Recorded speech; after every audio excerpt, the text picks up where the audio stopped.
loyalty kan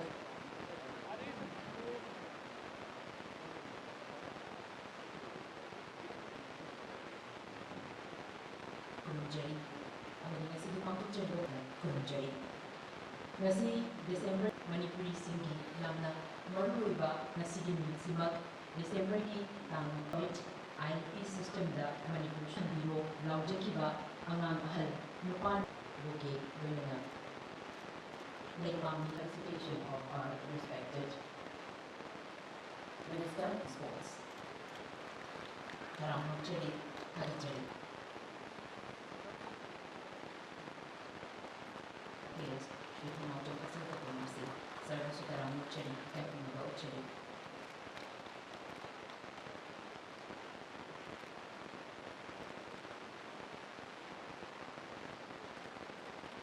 Captain about chahi.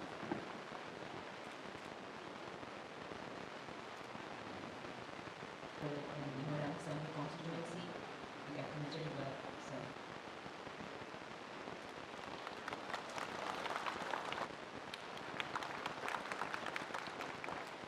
Masih buka kalau pada mata-mata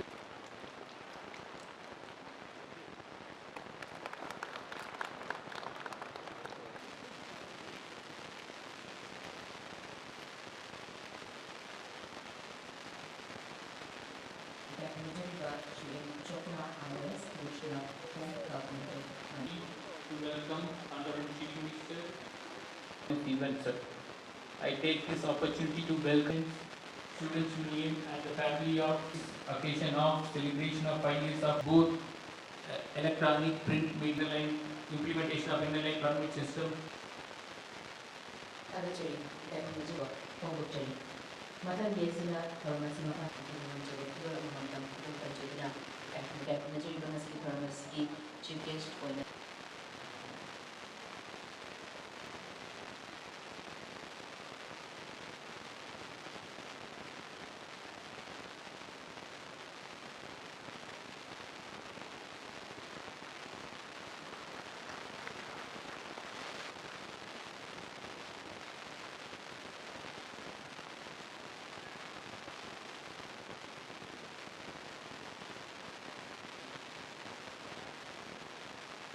Federation orang itu berkata mencari apa macam kemudian mencari berkata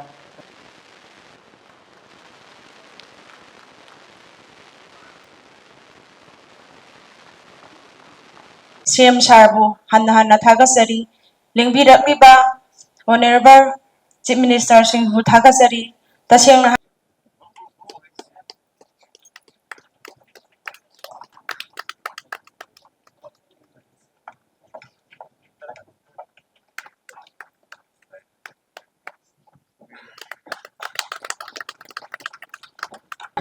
chahi manga sure adu gate su aduga magi mafam sidaida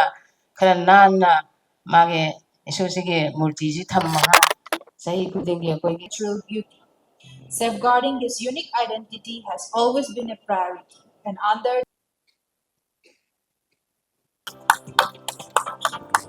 of inner line facilitation.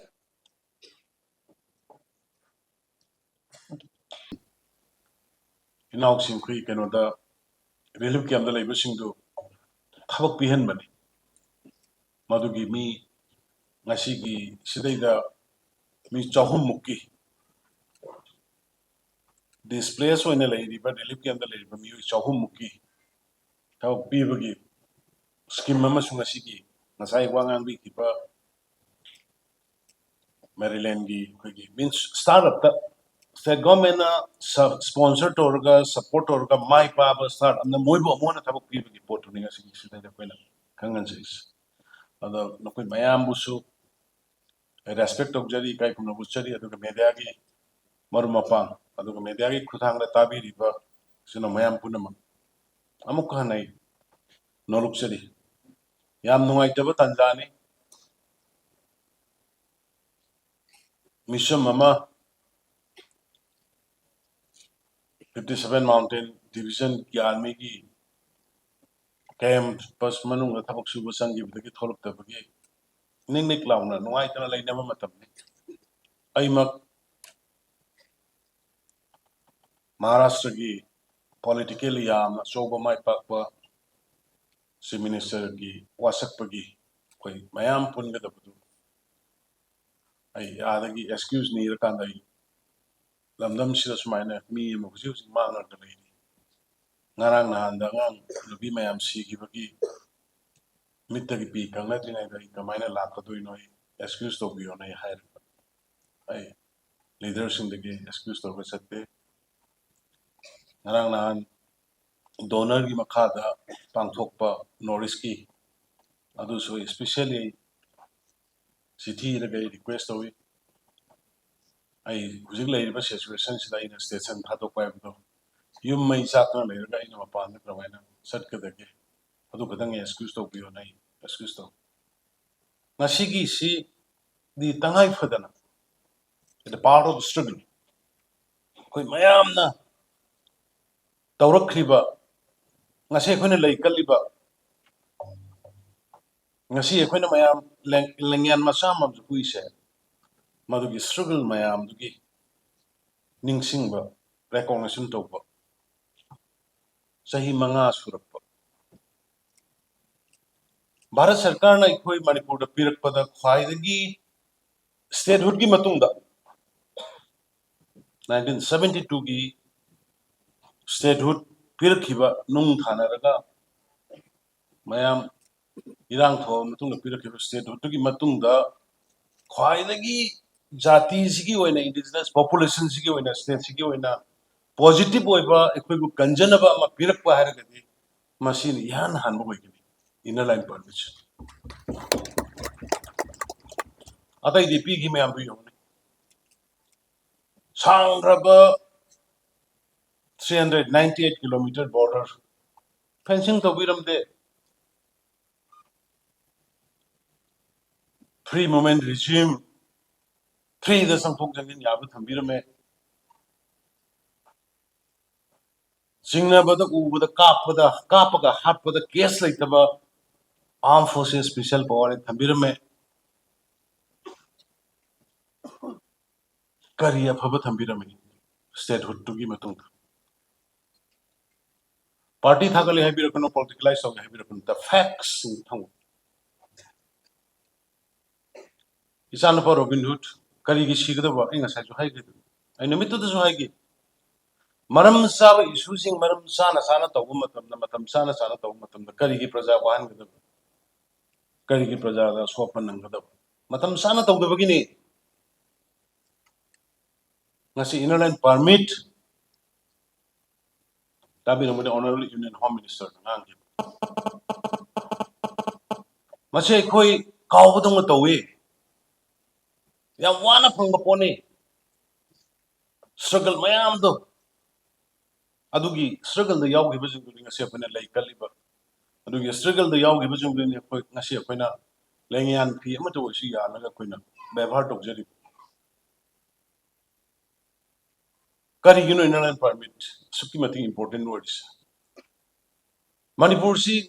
ngasi hingi si saba thakpadagi thawdagi thumdagi punamakdagi yanga kanda 70-80% di Bharat ta depend torga ko hingi ne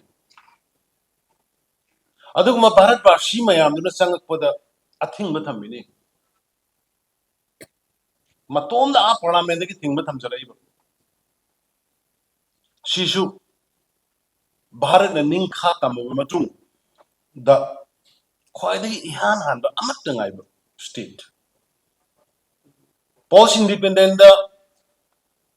state ahum kattani piramis karamba state tribal isili now 95% like kadai da Mizoram da Nagaland da Arunachal da hariba state ahum sinatna post independent so inland permission Bharat ki jaga amata da channel demand to kodi ame hoji kodum tarang wadi even Assam Meghalaya Sikkim no demand to pide maram di article 19 violate to Indian citizen amoina India ki praja amoina India ki mafang khudin da satpu yai leibi yai hai du violate to kari ki Manipur da piri ekhoi di tribal ngakos rei ꯑꯩꯈꯣꯏꯗꯤ 52% general community na leibase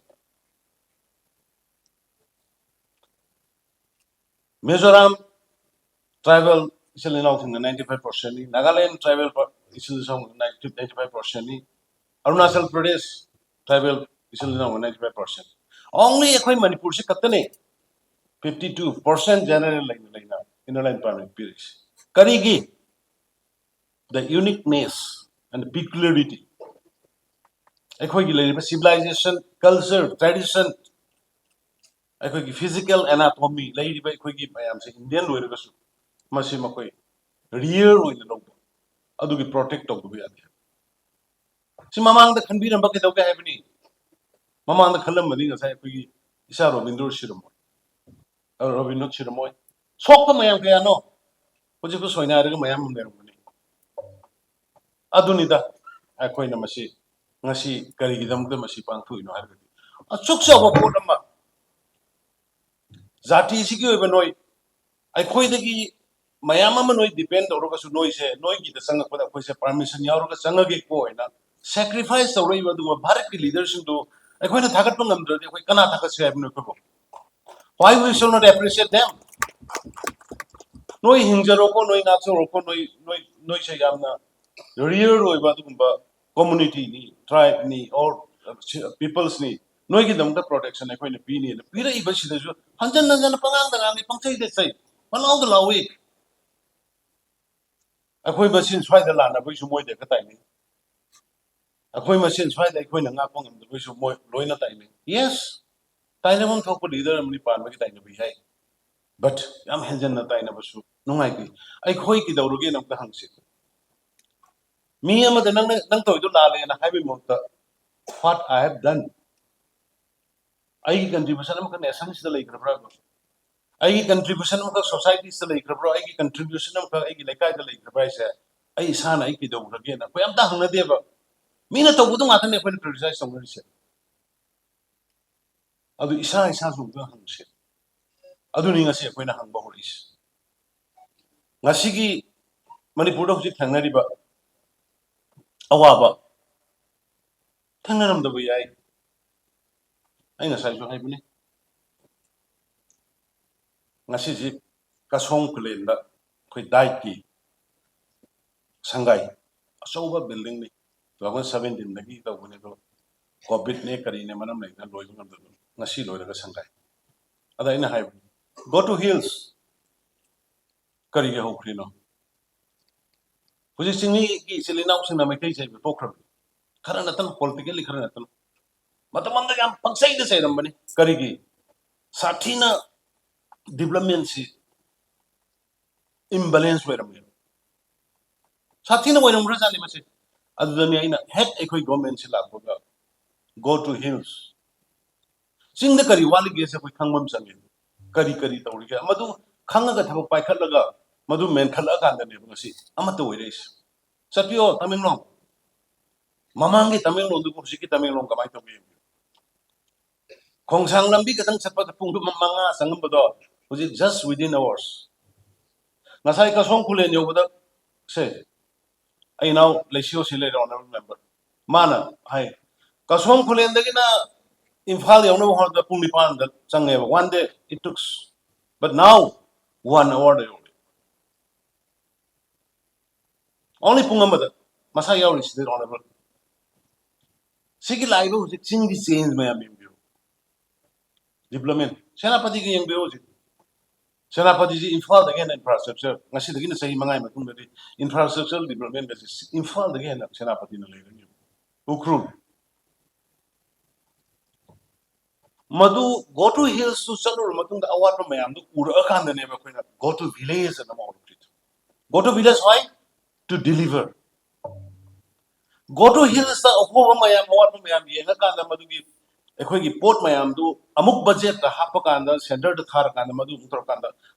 go to hills ta gi amuk go to village ta kan da village to village ta kan da government at the doorstep madu gi implementation do ne koina ho please madu tawru kan da ngasi singa mari tam ani gi marakta khena ba leita ba pot ma la kidang khena ba bo koi usan ma kidang helo re poppy thaba khotpa to khara thengna rakna ya thalu da ge buji rang thisi ya busalu ju phata wala isi su adu da thengna gi bani adu su go to hills na ma de ko thangna moy ya abadu thengna moy pura loir ga le buji babu ingo buji ke crisis marak sida karai jaga da poppy thari gi mayam khang bi rang wali madu ki advantage and advantage lor kan ko ki society bu nupi masa mari drug ko nan phablo thengna bi mani na lang thabal da guli mayam phablo thengna bi mani society se kanji hai bi dam to war on drug ko ne biren gi nate ko india government gi nate society gi ngasi hore bi youth adu ka tungi mirol jana yambi ho gi dam mayam se kan na bi dam to jagi bi aduna I from the bottom of the heart I think ngasi le ba honorable union home minister amisaji personally mana ikoi manipur gi damakta khanba honorable pm ngasa hai gi duni honorable prime minister modi ji na yadra da honorable union minister na home minister na thabuk tomu am pote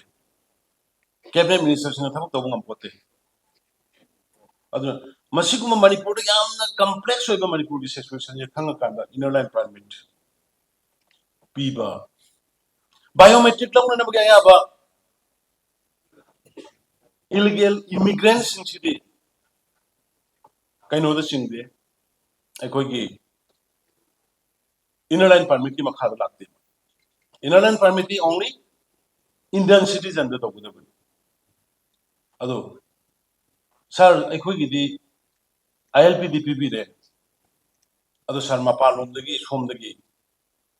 sanga khriba mayam ama aikoi da leira kanda unnatural growth mayam ama leira kanda aikoi gi hana ri ba leiba dagi yam hen kale aikoi da yam chaw treat leira haiba kanda yana home secretary foreign secretary loina kawra kanda Indian foreigner eki makhada every border area da living every SP se they are FRO foreigner returning officer they can detect and they can deport they can detect a foreigner and they can deport foreigners Indian foreign eki makhada madugi provision dugi makhada dinang inner line permission apply to way the mina dugi Indian foreigner eki makhada nang sitor kana you start biometric lawraga eye scan na chingba lawra kana just detect or the deport on the process of formally, constitutionally, Taujaruba, houkhiba poni. Kanamta da koi karik mamakalam tagina puan to give Aduna, Ujakshu, a koi unity like the army. We should be united. Suddenly, by Shusikarino, Manga Taribi Shusikarino, and koi amato in the Chungchin the Bamasani. Personal interest, something like this later. Border fencing class, you have a personal interest. FMR Kathas is personal interest. NRC talks personal interest. Drug poppy mayam si na society si mangal ay masi thing jesu personal interest. Personal interest amat talite si di state ke bang asi koi na chahi mga subagi celebrate tawise anniversary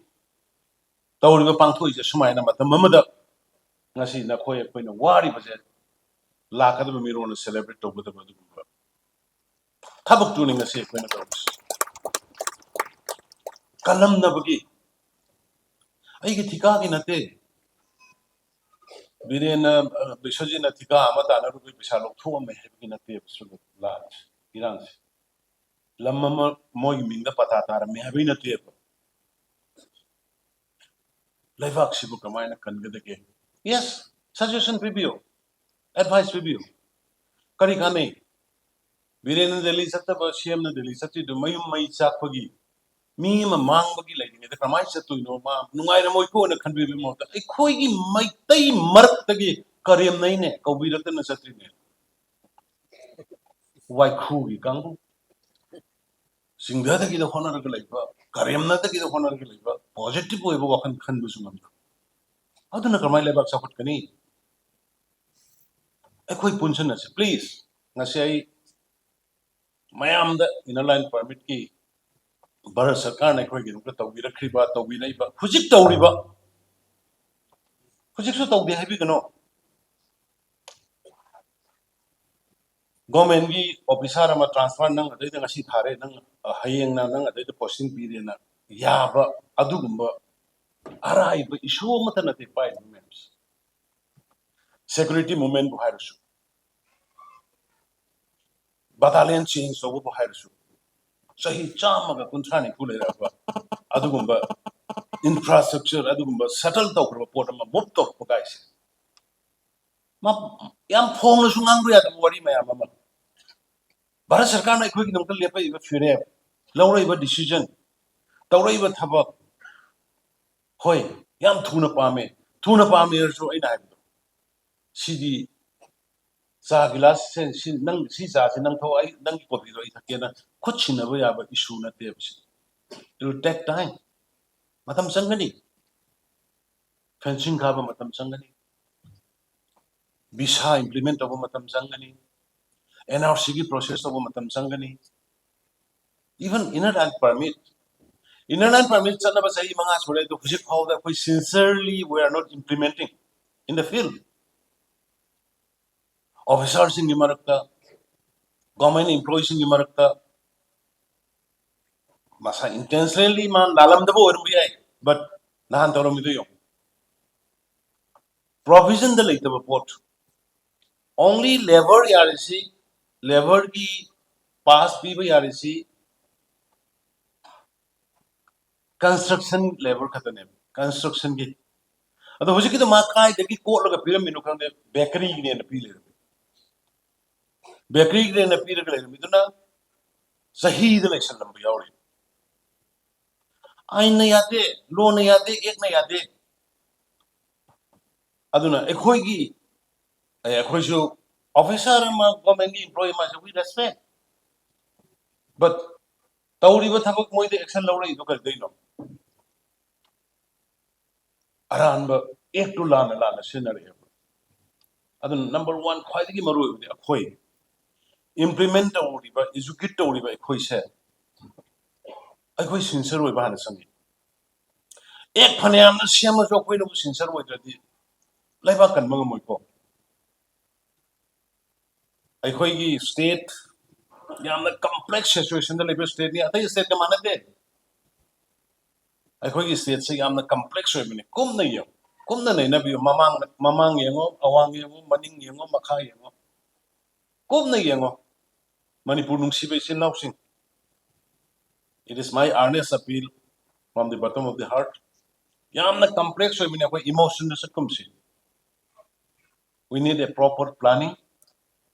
proper strategy proper preparation ko sang bani ko natana ngaki aduda du tawre wow aduda du tawre au na tawduna di leba kan mumoi aduna mayam da ai khoi reciprocation tawba pi ba khara hai che pai thagat pa sai se phatta ba sing taruk ta bagi aduga taruk pa tik view pai thagat pa tam se honorable union home minister Amit Shah ji law river role mana Manipur gidamakta honorable cheliba chongiba sema iba policy program ayam se tum koina lakadaba dungi mirol chahi lising da kallaga ngagle da bagadu bapotuli sumna gi thika ama pirponate college am sana pirponate school lama linno pirponate jati sigi kannana ba jati sigi ngana ba laibak sigi ngana ba ina pirak pa du pone aduna masi pirak na ba or masi tana hona ba matam sangi hujik chu mayam na si kadaurige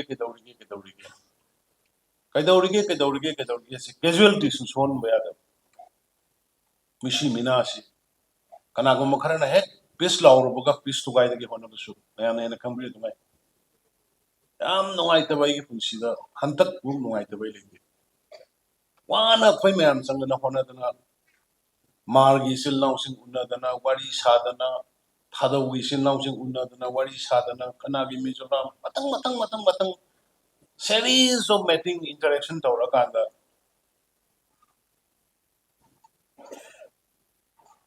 Kasharda Silsarda Satana ani homrang meeting tawdana peace koi punna peace lay depo koi goi ko na lapthok minadana marne maintain ne kaya nungai adu momento adagi thadaw ne koi NRC ai koi adu tawge koi imphal la ke ga tawrakwa yamna encouraging oi ba development ama la akanda mi phatta ba kharana insan laga jiri da thugai ke budo madu ishorna ba moi sunga apiro ishorna moi sunga apiro nada koi pis halama bani lama bani ai sama ahin ne tomin na chelaga unada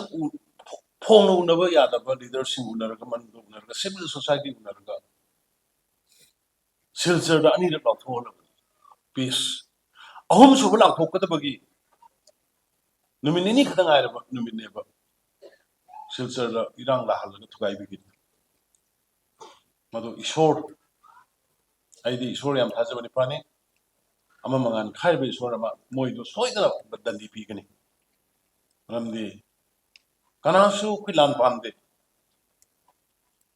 illegal migrant hoigera immigrant hoigera drugs hoigera whatever law of the land adugi niti niyom matungina or constitution inan constitution gi madugi matungina ek ki matungina tawsi haiba ngatani taw haiba ngatani ko anagumonda de koi ngasi bawbada ahenba police force adu ada sena be koi haigi busuleite dawguda busuleite tawgi busuleite aduna yawbiri ba senior citizen mayama musu yawbiri intellectual mayama musu yawbiri civil society gi mayama musu yawbiri satra gi sangsan singi leader mayama musu yawbiri aduna ai khoi gi only future kaida legya kana khoi unite oi khoi unity leise akhoi masen hunnagum si asoi batakna si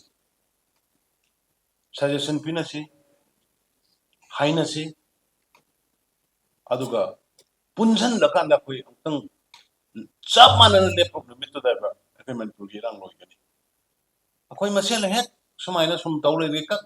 amuk injan naraga lay amanong injan naraga lay amanong injan naraga tawli yaroi United Nations da Mizoram gi the sangba refugees in the fajana treatment away akhoi gi Manipur da sangba jail da su khubi na ta local media mayamam le jail da huina karamba illegal immigrants and refugees in khugi bugi record lagi thengna gi bugi lagi ot ki bugi lagi refugee am ta koi ill treatment to bugi Manipur da tari lagi loina ada sang sare ga cheng chak period ga ada biometric lorga eye scan lorga negative card pain na ba India ge citizen hobi ana adu ki process to kutani koina to adu loina cheng chak period thame ana layeng ma ga thame akhoi ki jati se a mere ba ku de yor laga kari kana ge ha taw por ordi okay taw por ordi hayo ba taw do po to ada taw ge dana haira kari kana ge he popularity se kai no popularity is the ye thabuk tu gi matu ina laksa ga bi aduna losinjar puda si yam no ai sumaina ai Manipur praja gi news chillaga honorable prime minister Modi ji honorable union home minister Amit Shah aduga laibiri ba cabinet colleague punama parliament ki member punama bharat ki Manipur gi praja singhe on behalf ta nakhoi me amba ai khoina tawimal khangbu chari thagat chari nakhoi na pi aba Manipur sigi sang da history bu masak khangbi raga matam sang na sahi hu ra hena bibi ramdraba na thai daga thambirama ba akhoi gi Manipur gi indigenous population bu kanjana bu dang pe inner line permit bibi rakhiba madu gi damak tai Bharat Sarkar bu Maroina BJP ki adugumba led and the government center da leru boy hanana thagachari adugu loinana Manipur ki miya inner line permit phangna bhona da struggle to bi ki bada yawi ki ba mayam punama bought hill in the valley ki masidai da mathai tha khaba chanpa Robin Hood magi family adugu masigi struggle si da man asok pan kya nang khiba adugumba imasing marom pang isil now isil mayam punama Manipur Sarkar ki taraf tagi hanana thagachari loinana government officials in the road loina potama phangmudu phangaba madung madugi implement obuduni kone am section gada bas implementing part the implementing part to the government machinery sing no na please sincere ayatai kanna hairoi zati kanna bugi poni mishing yamjada ba ekhoi indigenous group se kanjana bugi adugumba amatta ngai ba kulai ni masilla na sinabunu karigumana sagi kana ba kharagi tongjaba kharagi yenga kanda lana sinabigano arang nan thoi ba thogok to adugumba do amwana thon bigano adagi amana masai Victor na su haigala joint secretary home na yum da bara thambiba matamda or level ne na porko matamda please do identify them first who's who moje kai deno karino moigi background antecedent kari kari mayam ji khara check to biraga thambiyo natragadi ekta liability si masagi owner dusu liability yawbani adi lana tormagadi aduna adu mapon mayam du yakada koi punchal laga angtang koi jati si laibak si mapung phaba yam tongan na top top identity ma ipa pu gi hakta gi leiram budo adu maina thamma ngamna na khona minasi hana hajarga ai mayam bu amona phamjari jai hind tani I would like to appreciate the Honorable Prime Minister Modi ji and the Honorable Union Home Minister Amit Shah ji and all the cabinet colleagues, including the Member of Parliament, who have passed to implement inner line permit in the state of Manipur. And that is the beginning of the safety of the indigenous population of Manipur. Today we are celebrating 5th year anniversary of the inner line permit implementation in the state. Not only on the protection of the indigenous population, we're also having a good number of amount of the taxes. We got a revenue around 13-14 crore in the last 4-5 years, even after having the COVID and this present crisis. Now, another concern is there is a concern that NIA will file FIR against Arabai Chipurumapa, and there are also concerns, particularly in Valley area, that the village volunteers are, getting more by the sector. What will you say? Now you see, the law of the land is prevail. Those who violate the rule of law, they will face the consequence. However, it is not question of one particular community or one particular society or groups. Everyone has to face the legal consequences if they have done anything wrong. Thank you. Apart from Thank you. that, also the ILP, there was the they have also interacted with the beneficiary of the IDPs for the standard startup too. So how do you feel it's us? No, actually, we are really worried about the peoples who are staying in the relief camp. So our primary duty is to empower them so that their day-to-day life can be lived easily. So earlier also we have given employment through some agency to the outside, and at this time also through the startup who already success by the government investment. Those startup will help to get employment of the IDP personnel. Today, around 300 IDP personnel are getting job through this successful startup agency. One last question on ILP. Today in the market area, in the various places in Phuket, we see a lot of beggars coming out this year. We are very much concerned on this issue. So how should we take to them? That's why today also I have spoken to the authority. The implementing part, we have to be very sincere. Implementing part is very important. So the government officials, mainly the police, those who are looking after the ILP, has to be sincere. And I will ask them to check and find out.